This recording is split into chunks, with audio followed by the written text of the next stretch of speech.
I'm Abigail, Abby for short, 29 years old. For years, my sister Hannah ridiculed my choice to marry Jackson, a lowly farmer as she called him. Meanwhile, she flaunted her perfect life with Trevor, her finance executive husband who was supposedly a financial genius. Their world of luxury condos and European vacations made our farmhouse look primitive, at least according to them. But life has a funny way of turning the tables. When their house of cards came crashing down, suddenly our little farm became their only hope. Before I continue, where are you watching from today? Hit like and subscribe if you've ever had family members who thought they were better than you. Trust me, you'll appreciate what happens next. Growing up, Hannah was always the sister who had to win at everything. 3 years my senior, she turned every moment into a competition, grades, popularity, even our parents' attention. Whether it was her straight-A report cards or leadership positions in school clubs, Hannah made sure everyone knew about her achievements.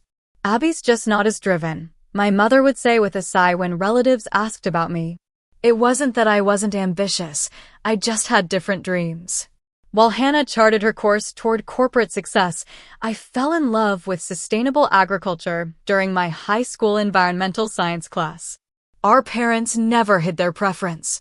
Dad would clear his schedule for Hannah's debate tournaments, but would conveniently have important meetings during my agricultural club competitions. Mom would proudly share Hannah's academic accomplishments with neighbors, but merely nod with a tight smile when I talked about my interest in organic farming methods. When college application time came, Hannah went to an elite business school on the East Coast, while I chose the agricultural program at our state university. My parents masked their disappointment poorly. Are you sure that's the best use of your potential? Mom had asked, concern etched across her face. There are so many more profitable careers. It was during my sophomore year that I met Jackson. We were paired for a sustainable farming project, and I was immediately drawn to his quiet confidence and genuine passion for the land. Unlike the guys I'd dated before, Jackson didn't try to impress me with flashy gestures. Instead, he shared his knowledge about crop rotation and soil preservation with such authentic enthusiasm that I couldn't help but be captivated. Land isn't just dirt, he told me one evening as we watched the sunset from his family's farm. It's alive. It has memory. Treat it right, and it'll take care of generations to come. While we were building our connection over composting techniques and farmers markets, Hannah was networking at exclusive business mixers. That's where she met Trevor, a charismatic finance major with slicked-back hair and an expensive watch. Their first date was at a 5-star restaurant. Jackson and I had our first real date picking apples and making pie from scratch. After graduation, Hannah and Trevor both landed jobs at prestigious firms in the city. Their social media feeds quickly filled with photos of champagne brunches, designer shopping bags, and vacation selfies from exotic locations. Meanwhile, Jackson and I were saving every penny to put a down payment on a small farm about 40 minutes outside the city. When Hannah announced her engagement to Trevor, our parents spared no expense for the wedding. They rented a historic mansion, hired a renowned chef, and flew in relatives from across the country. I served as bridesmaid, wearing the uncomfortable designer dress Hannah had selected. "You actually clean up nicely," she'd said with a smirk as I stood uncomfortably in the bridal suite. "Maybe you should try making an effort more often." During the reception, Trevor cornered Jackson by the bar. "So, farming, huh?" he'd said, swirling his scotch. "Interesting choice in the digital age. What's your exit strategy?" "Exit strategy?" Jackson had replied calmly. "The land's been in my family for 4 generations. Not looking to exit." Trevor had laughed too loudly. "Everyone needs an exit strategy, man. That's just business 101. 6 months later, when Jackson proposed to me on a hill overlooking our newly purchased farm at sunrise, I couldn't have been happier. We planned a simple ceremony in the apple orchard we were restoring. My parents contributed a fraction of what they'd spent on Hannah's wedding, calling our choices charmingly rustic, their polite way of saying cheap. Hannah arrived an hour late to the ceremony, leaving immediately after the essential photos were taken. "Sorry to dash," she'd said, ere kissing my cheek. "Trevor has a client dinner we simply can't miss. You understand." She glanced around at our string lights and wildflower decorations. "This is all so quaint." As Jackson and I danced under the stars that night, surrounded by friends who genuinely cared about us, I realized that despite my family's obvious preference for Hannah's life choices, I had found something real. Something that would last. "They'll understand someday," Jackson whispered in my ear as we swayed to the music, our friends and his loving family surrounding us. "Some things take time to grow." I nodded against his shoulder, hoping he was right but doubting my sister would ever see value in a life so different from her own. The first years of marriage revealed just how different our paths had become. While Hannah and Trevor purchased a luxury condo in the city's most exclusive neighborhood, complete with doorman and rooftop infinity pool, Jackson and I poured our savings into repairing the farmhouse and restoring the neglected fields. Our first winter was particularly challenging. The ancient heating system in the farmhouse failed during a cold snap, and we spent 3 days huddled around the wood stove while saving for repairs. When I mentioned this to my mother during our weekly call, Hannah called me the next day. "Mom told me about your little pioneer adventure," she said with that familiar, condescending tone. "You know, normal people just turn up the thermostat. Trevor and I are actually looking at installing a smart home system. It regulates everything automatically." "That sounds nice," I replied, not wanting to argue. "Different houses have different needs." "Houses? Is that what you call that place?" She laughed. "Trevor says you two are basically camping with plumbing." These comments became routine. Every family gathering turned into an opportunity for Hannah to highlight the divide between our lifestyles. The Thanksgiving after our first year of marriage was particularly memorable. We hosted at the farm, having renovated enough of the main floor to accommodate everyone. I had spent days preparing, cooking with ingredients we had grown ourselves. "You actually grew these potatoes?" Hannah asked, poking at her plate. "Isn't that a lot of work when Whole Foods exists? I mean, playing in the dirt seems fun and all, but at some point, you have to be practical." "It's not playing," Jackson responded calmly. "It's farming. It's how food gets to Whole Foods in the first place." "Yes, but that's what other people do," Hannah said with a wave of her hand. "People like you too. The rest of us have more important things to focus on." My father chuckled, and my mother quickly changed the subject. Their silence was tacit approval of Hannah's attitude, and it stung more than her words. Later that evening, Hannah scrolled through photos on her phone, showing everyone their upcoming vacation to Bali. "We're staying in a villa with a private pool and personal chef," she boasted. "Trevor's bonus was quite generous this year." "That sounds wonderful, dear," my mother cooed, while my father nodded approvingly. When no one asked about our plans, Jackson mentioned that we were excited about the farmers market expansion we were planning for spring. "How cute," Hannah said. "Your little vegetable stand." "It's actually a significant business opportunity," I countered, feeling defensive. "We've been approached by several restaurants interested in farm-to-table partnerships." Abby's pretending to be a businesswoman," Hannah said with a patronizing smile. "Maybe Trevor can give you some pointers before you accidentally sell the farm."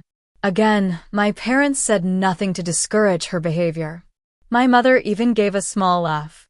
Back in our bedroom that night, I finally broke down. Why do they let her talk to us like that? Why can't they see how hard we work? Jackson held me close. They only understand the kind of success they can see immediately, things they can show off to their friends. What we're building takes time, but it'll have deeper roots. His unwavering confidence gave me strength, but the pattern continued. Hannah's social media became a shrine to material success, designer handbags strategically placed in photos, new car announcements, vacation footage from Mediterranean yachts. Meanwhile, we shared our small victories, the first successful honey harvest from our beehives, the completion of the greenhouse, a favorable review of our produce from a respected local chef. Hannah would comment occasionally. Playing farmer looks exhausting. Glad Trevor and I chose the easy life winking face, or cute hobby farm. So rustic. Even as our business slowly gained traction in the local community, Hannah found ways to diminish our accomplishments. When a small regional magazine featured our sustainable farming practices, Hannah sent a text, "Congrats on your little write-up." Trevor was just featured in Business Insider. Different leagues, I guess. As our third anniversary approached, we had expanded enough to hire 2 part-time workers. The farm was beginning to turn a modest profit, and local restaurants were featuring our name on their menus. We had established a community-supported agriculture program with 30 local families. Yet when we shared this news at a family dinner, Trevor immediately jumped in with unsolicited advice. "You really should diversify more," he said, swirling his expensive bourbon. "Farming is far too dependent on uncontrollable variables. I could show you some investment strategies that would give you actual security." "We are diversifying," Jackson explained patiently. "We've added beekeeping, we're cultivating specialty mushrooms, and we're developing an educational program." Trevor laughed. "That's not real diversification. I'm talking about market instruments that actually build wealth. This hobby farm is charming, but it's not a serious financial strategy." "Not everyone defines success by their investment portfolio," I interjected. "That's exactly what people without investment portfolios say," Hannah quipped, and my parents chuckled. Despite these painful interactions, the farm continued to flourish. Jackson's gentle persistence and agricultural knowledge, combined with my marketing background, was proving to be a successful combination. We were building something sustainable, both environmentally and financially, even if my family couldn't see its value. 3 years into our marriages, the contrast between our lives had grown even starker, but not in the way my family seemed to think. Our farm had evolved from a struggling startup to a respected local business. We had expanded to 60 acres through careful savings and a small, strategic loan. Our approach to farming, using integrated pest management, companion planting, and organic practices, had earned us certification and a premium on our products. We'd built relationships with a dozen high-end restaurants that proudly featured Harvest Home Farm on their menus. Our weekend farm stand had become so popular that we were constructing a permanent market building to accommodate the crowds. We'd been featured in the state's agricultural magazine and had won a sustainability award. But none of this registered with Hannah or my parents as legitimate success. To them, success meant what Hannah and Trevor displayed. Their upgrade to a 3,500 square foot penthouse, Trevor's new Porsche, Hannah's growing collection of designer clothes, and their lavish vacations documented meticulously on social media. "Just booked our Christmas trip to Aspen," Hannah announced during a Sunday dinner at our parents' house. "We rented a private chalet with its own hot tub. The skiing is supposed to be divine." "How wonderful," Mom gushed. "Your life is like something from a magazine, honey. What about you too?" Dad asked, almost as an afterthought. "Any vacation plans?" "Actually, we're pretty busy in winter," I explained. "We're starting winter greenhouse production this year, and we're running a holiday market event series." "So, no vacation then," Hannah clarified with a smirk. "Just more dirt." "The greenhouse isn't dirt. It's hydroponics," Jackson began to explain, but Trevor cut him off. "Speaking of investments, you really should talk to my guy about these emerging market funds. They're returning 22% this quarter.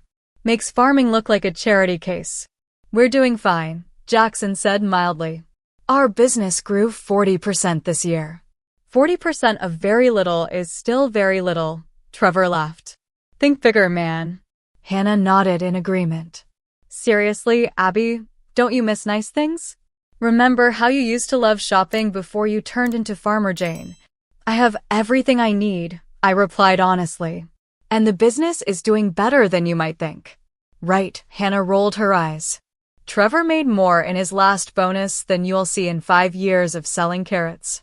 I noticed something that day, though, something beneath the glossy surface.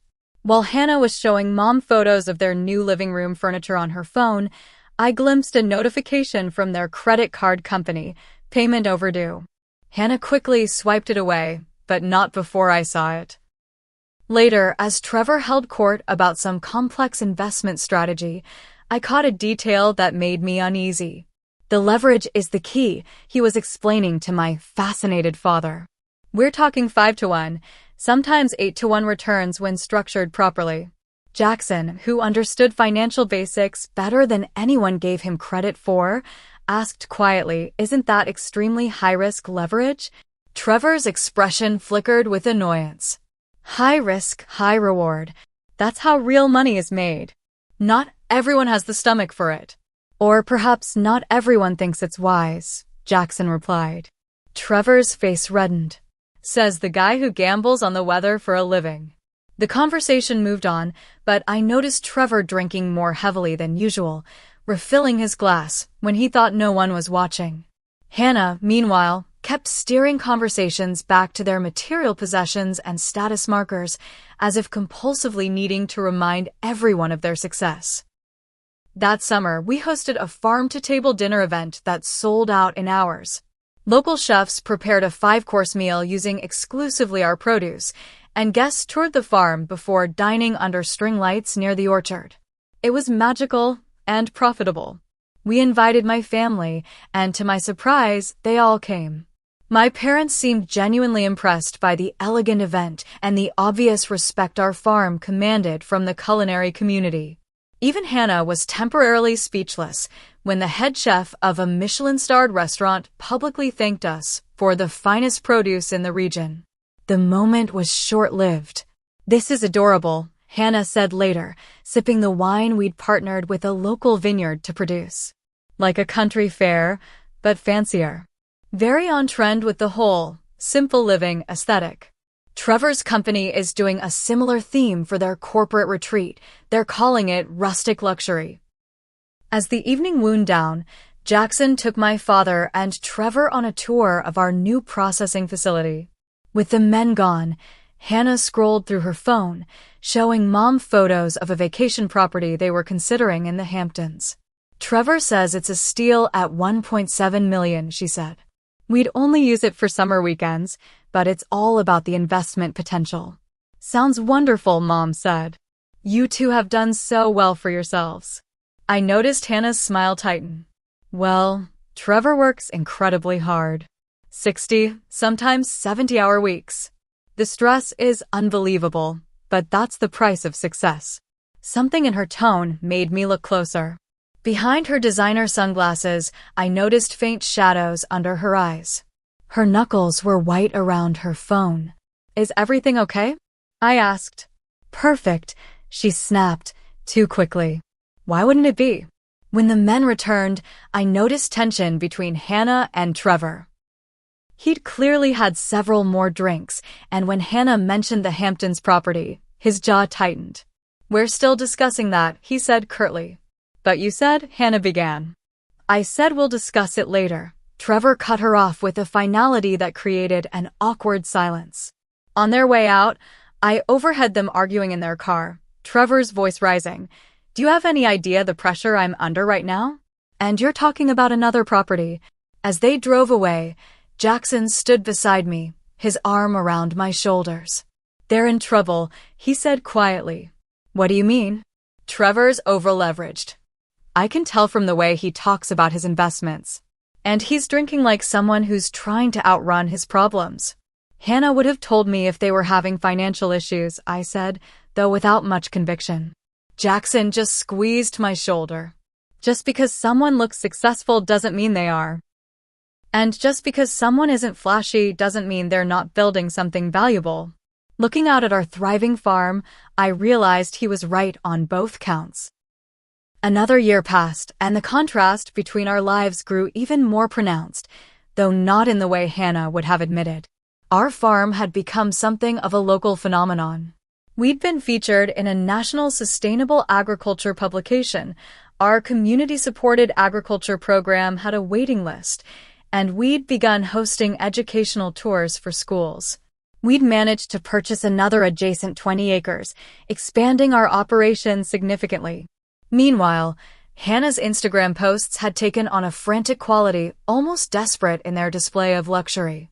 A designer watch for Trevor's birthday. A spontaneous weekend in Paris. A new sports car just because it's Tuesday. Each post garnered fewer likes, as even her friends seemed to tire of the conspicuous consumption. When I called to check in, her responses were increasingly brief and evasive. "How are things going?" I'd ask. "Busy, so busy. Trevor's working around the clock on this huge deal. Game changer. Can't really talk about it." At our parents' Thanksgiving dinner, the cracks became impossible to ignore. Hannah and Trevor arrived an hour late. Separately, she claimed he'd come straight from the office.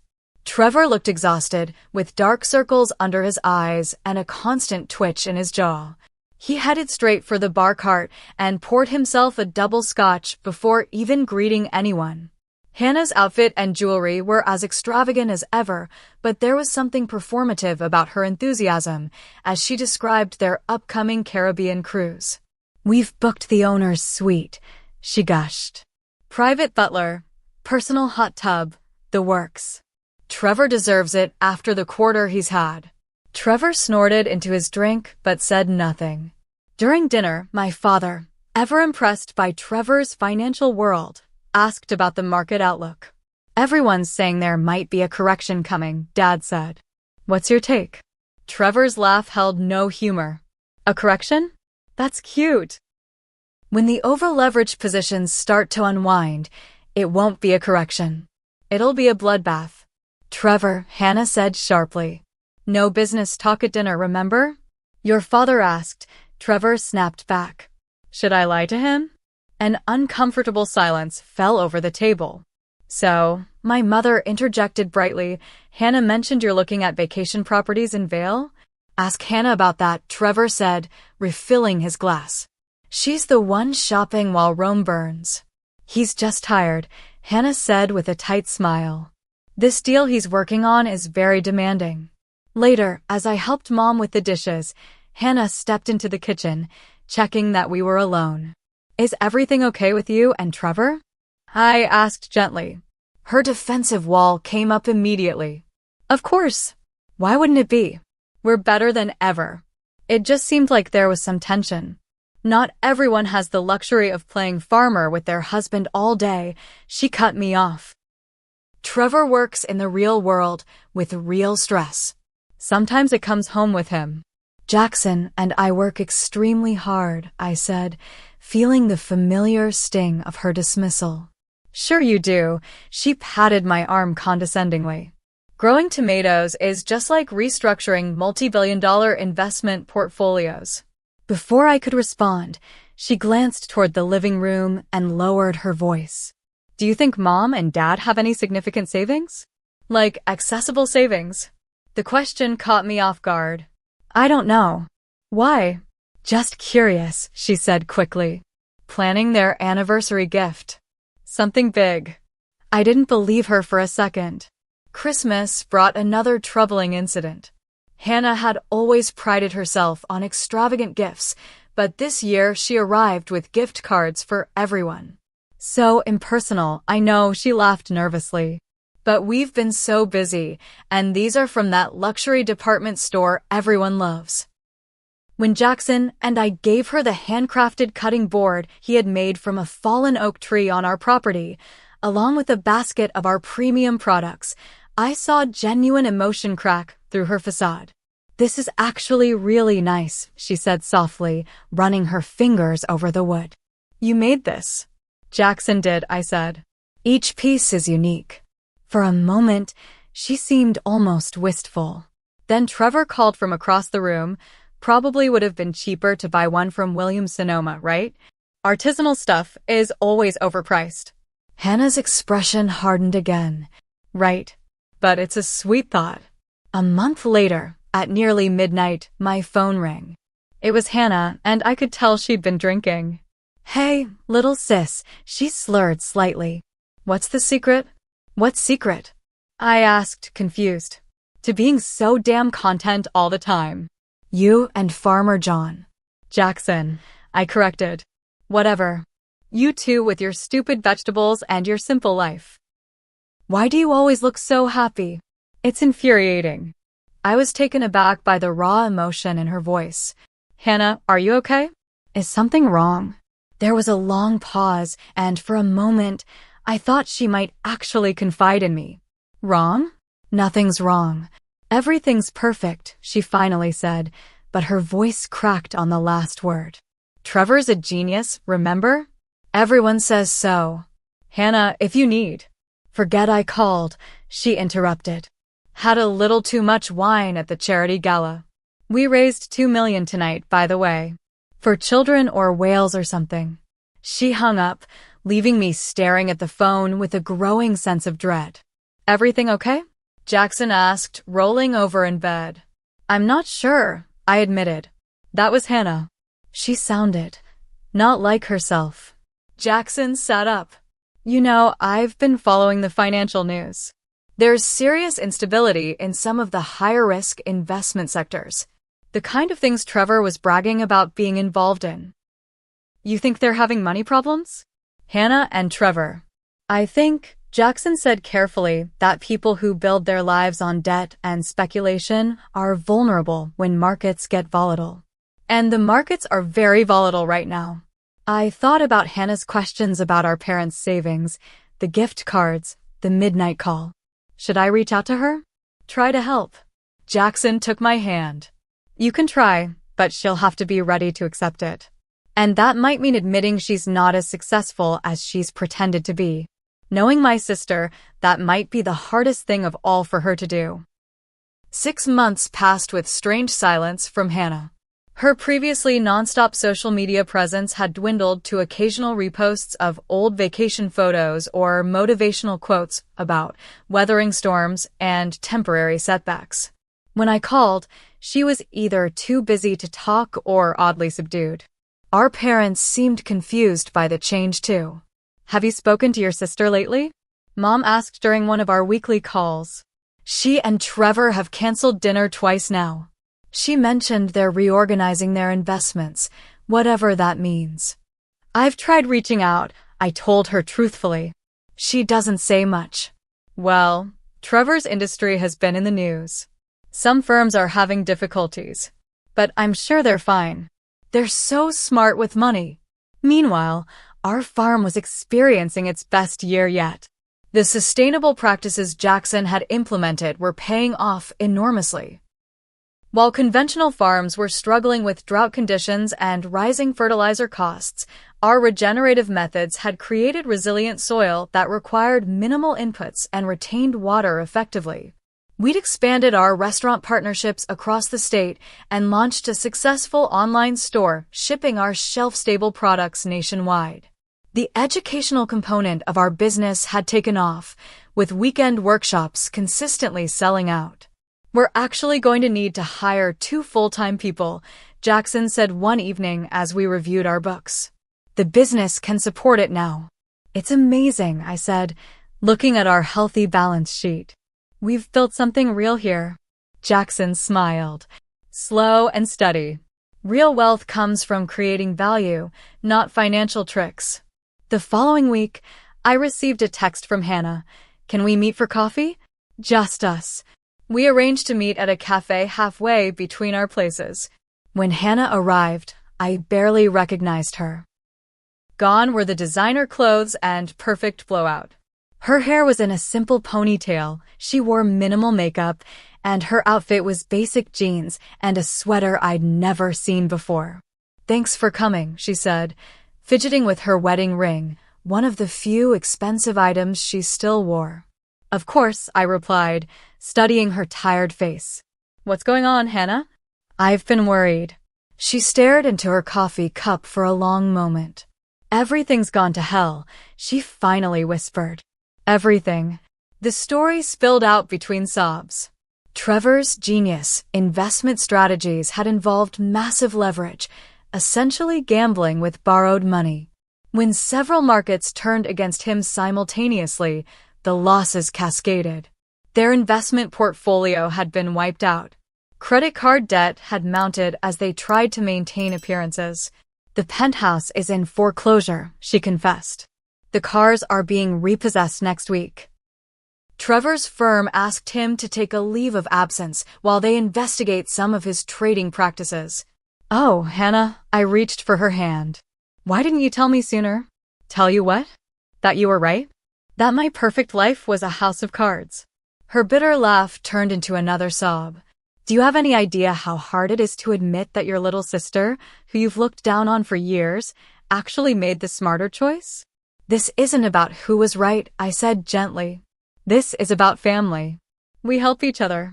She wiped her eyes. Trevor doesn't see it that way. He says we're not really in trouble, just experiencing temporary liquidity issues.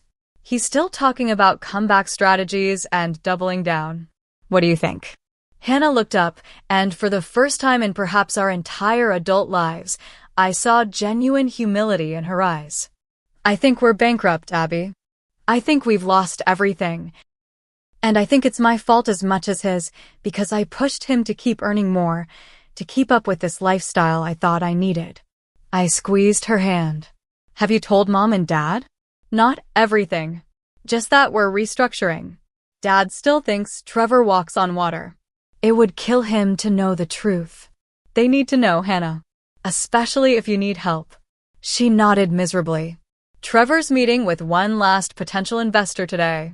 If that falls through, we have nowhere else to turn. That evening, Jackson and I discussed the situation late into the night. We could offer them the guest cottage, I suggested. At least temporarily. We could, Jackson agreed. But they'd need to understand it's a working farm. Everyone contributes. No free rides. Hannah might accept that, but Trevor? I'm not sure his ego could handle it. Jackson considered this. People can surprise you when their backs are against the wall. Sometimes losing everything is the wake-up call they need. The next morning, Hannah called in tears. Trevor's last potential investor had backed out after looking at their actual financial situation. They had less than 2 weeks before complete financial collapse. Mom and Dad are calling a family meeting at their house tomorrow, she hiccuped. I finally told them everything. We'll be there, I promised. Try to get some sleep. We'll figure something out. After hanging up, I turned to Jackson. This is going to be bad. He nodded grimly. But maybe necessary. Sometimes you need to hit bottom before you can rebuild. The atmosphere in my parents' living room the next day was funereal. Mom looked like she hadn't slept. Dad seemed shell-shocked, and Hannah's eyes were red and swollen. Trevor sat stiffly on the edge of the sofa, his posture defensive, jaw tight. Thank you all for coming, my father began formally, as if this were a business meeting rather than a family crisis. As you know, Hannah and Trevor are facing some financial challenges. Temporary setbacks, Trevor interjected. Every successful investor faces periodic corrections. My father continued as if Trevor hadn't spoken. The situation is more serious than we initially understood. They're facing foreclosure on their home, significant debt, and potential legal issues related to Trevor's professional activities. Hannah stared at the floor, a tear sliding down her cheek. We've spent the last 24 hours reviewing our own finances, Dad went on. Your mother and I are willing to help, but our retirement savings can only stretch so far. Trevor leaned forward eagerly. Any liquidity you could provide would be extremely helpful in the short term. I have several recovery strategies that could. Trevor, my father cut him off, uncharacteristically stern. Based on what Hannah has shared, your strategies are what created this crisis. Trevor's face flushed with anger and humiliation. My father turned to Jackson and me. Which brings us to why we asked you both here today. I felt Jackson tense beside me. Your farm, my father said. It's become quite successful from what we understand. We're doing well, Jackson acknowledged cautiously. How much could you get if you sold the south parcel? Dad asked directly. The 20 acres you purchased last year. I felt like I'd been slapped. Sell our land? Dad, that's not. Abby, my mother, interrupted. Your sister and brother-in-law are about to lose everything. Their home, their savings, possibly even Trevor's career if these legal issues escalate. We're talking about 20 acres out of, what, 80? The farm is an integrated system, Jackson began to explain. Each piece. Cut the farmer talk, Trevor snapped, his composure cracking. This is a simple asset liquidation question.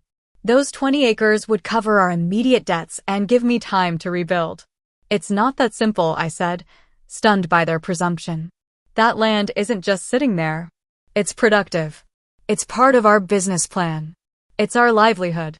Playing in the dirt is your hobby, Trevor said dismissively. This is our actual life on the line. Hannah finally looked up. Abby, please. We have nowhere else to turn. What about your designer wardrobe? I asked, anger rising. Your jewelry? The art collection you bragged about. Already listed for sale, she said quietly. It won't be enough. Not nearly enough. My father cleared his throat. Abby, I know this is a difficult request. But family helps family. Your sister would do the same for you. Would she? I challenged, years of hurt bubbling to the surface. Hannah has spent years mocking our choices, belittling our work, treating us like we were beneath her. Now suddenly we're supposed to dismantle what we've built to save her. That's not fair, my mother protested. Isn't it? I stood up, too agitated to remain seated. Every family gathering, every phone call, every social media comment, Hannah made it clear she thought our life was a joke. Playing farmer. Dirty vegetables. Quaint little hobby. Those were her words. Hannah had the grace to look ashamed. And now, I continued, you want us to sell part of our farm, not loan money, not offer temporary help, but permanently sell the land we work, so Trevor can have another chance to gamble it away? Now wait just a minute. Trevor stood too, pointing his finger at me. You have no idea what you're talking about. The market conditions that affected my portfolio were unprecedented. No, Jackson said quietly, speaking for the first time since the confrontation began. They weren't. All eyes turned to him. May I speak frankly? He asked, his calm voice a contrast to the emotional tension in the room. My father nodded, looking slightly relieved at Jackson's reasonable tone. Jackson took a deep breath. First, let me address the request to sell part of our farm. It's not possible, and I'd like to explain why. The room fell silent as Jackson began to speak, his voice steady and authoritative in a way my family had never heard before. Our farm isn't a collection of separate assets that can be carved up and sold off piecemeal, he explained. It's an integrated ecosystem. The south parcel you're asking about contains our main water retention system that irrigates the entire property. It includes pollinator habitats that support our fruit production. The rotation patterns between all our fields maintain soil health without chemical inputs. He leaned forward, eyes meeting each family member's gaze in turn. Selling that land wouldn't just reduce our acreage, it would fundamentally compromise the entire operation we've built. Surely there are conventional alternatives to these, holistic methods, Trevor argued, though with less conviction. Yes, Jackson nodded. We could switch to chemical fertilizers, pesticides, and irrigation from the municipal water supply. Our costs would triple, our certification would be lost, and we'd be just another struggling conventional farm instead of the profitable organic operation we've built. My father frowned. Profitable? Just how profitable is this farm of yours? Jackson and I exchanged a glance, and he gave me a slight nod. Last year, I said, our net profit was just under $400,000. The shock on everyone's faces would have been comical under different circumstances. That's impossible, Trevor blurted. Small farms don't make that kind of money. Conventional small farms often don't, Jackson agreed. But we're not conventional. We've created multiple revenue streams, direct-to-consumer sales, restaurant partnerships, value-added products, educational programs. And we do it all with minimal debt and low overhead. 400,000, my mother repeated weakly. And we're projecting growth of about 20% this year, I added. Those 20 acres you want us to sell are expected to add another 100,000 to our annual revenue once fully operational. My father looked dumbfounded. Why didn't you tell us you were doing so well? The question stung. We tried, Dad, for years. But no one wanted to hear about sustainable agriculture or regenerative business models. You were all too busy admiring Hannah and Trevor's penthouse views and luxury vacations. Hannah had tears streaming down her face now. I had no idea, she whispered. You never asked, I said simply. You just assumed our life was worth less than yours because it didn't look like what you valued. An uncomfortable silence fell over the room. So you won't help us, then, Trevor finally said, bitterness edging his voice. Despite your surprising success. Jackson shook his head. That's not what we're saying at all. We won't sell our land because that would destroy what we've built. But we are offering help. Just not in the form of cash to continue an unsustainable lifestyle. What kind of help, then? My father asked cautiously. I took a deep breath. We have a guest cottage on the property. It's small but comfortable. You're welcome to stay there while you figure out your next steps. We're also hiring. We need help with the farm store, the online business, and field work. You expect me to become a farmhand? Trevor looked incredulous. I expect you to contribute if you're living on our property, Jackson said firmly. The positions pay fair wages. You'd be employees, not charity cases. It would give you a chance to rebuild from a stable foundation. Manual labor, Trevor scoffed. I have an MBA from Wharton.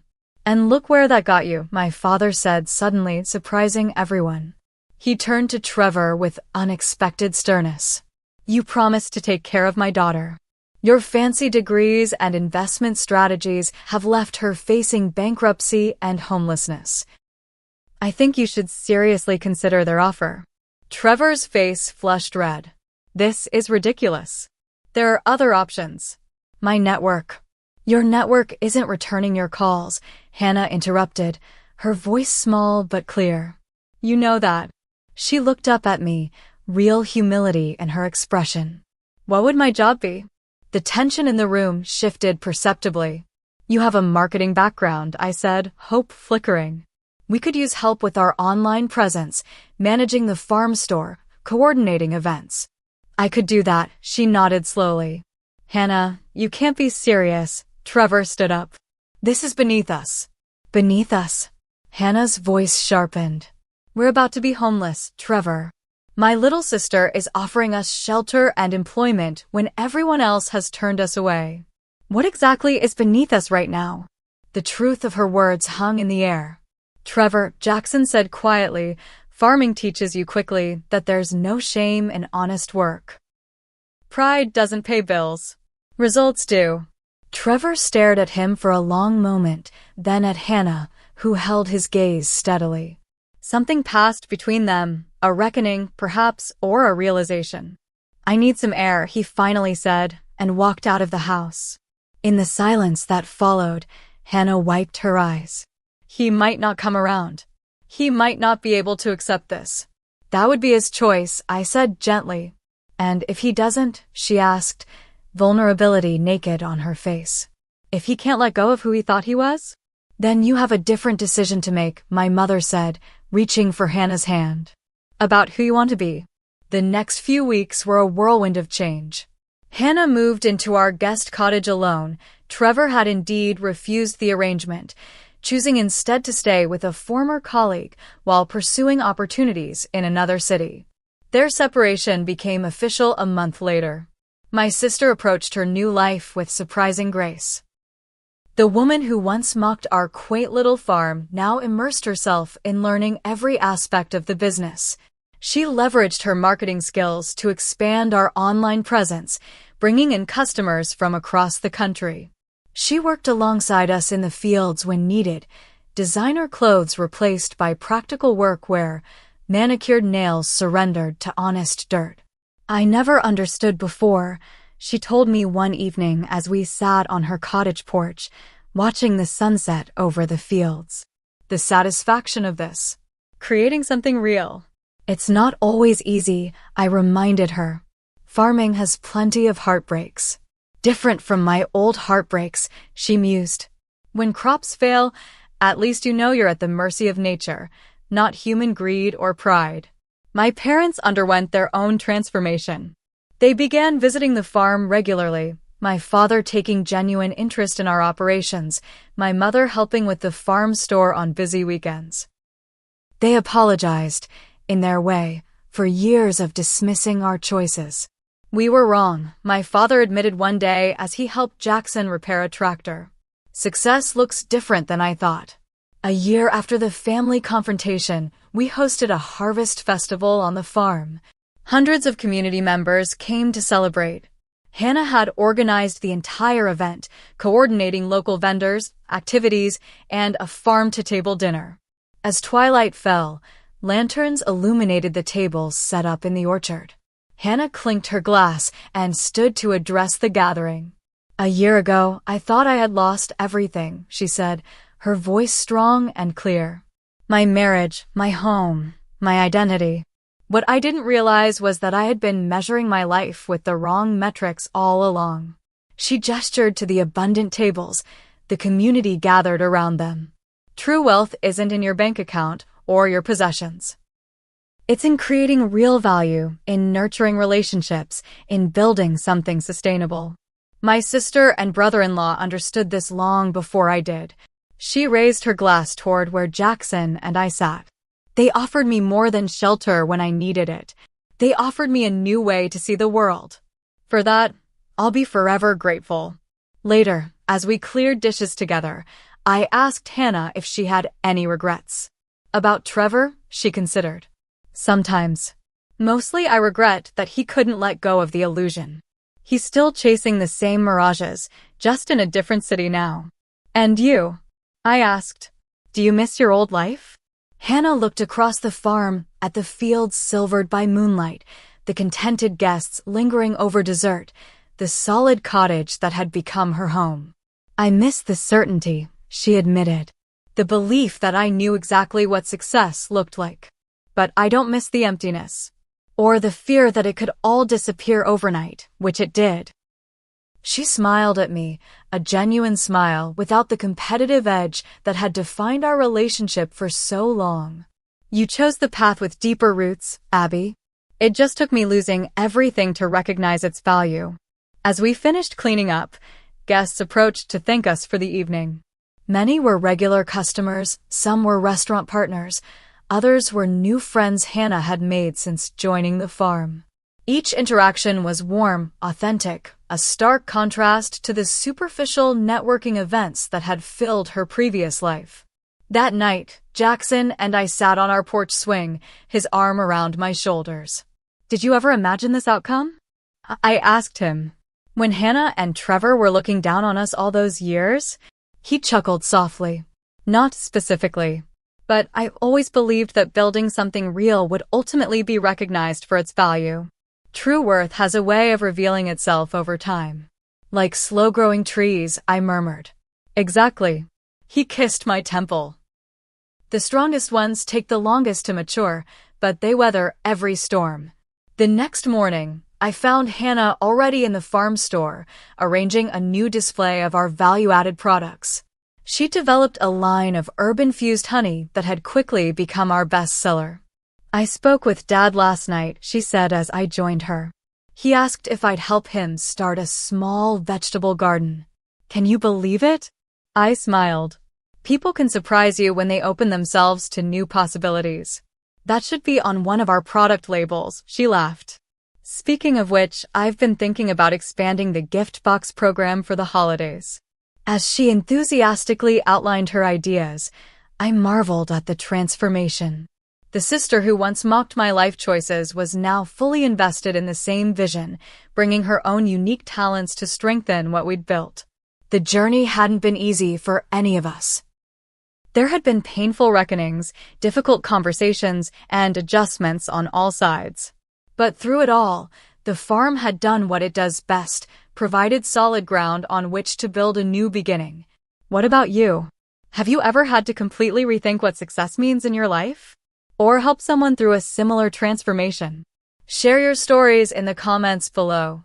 And if you found value in our journey, please like and subscribe to hear more lessons from the farm. Remember, the most beautiful growth often happens after the hardest storms. Thank you for listening, and may you find rich soil for whatever you're cultivating in your own life.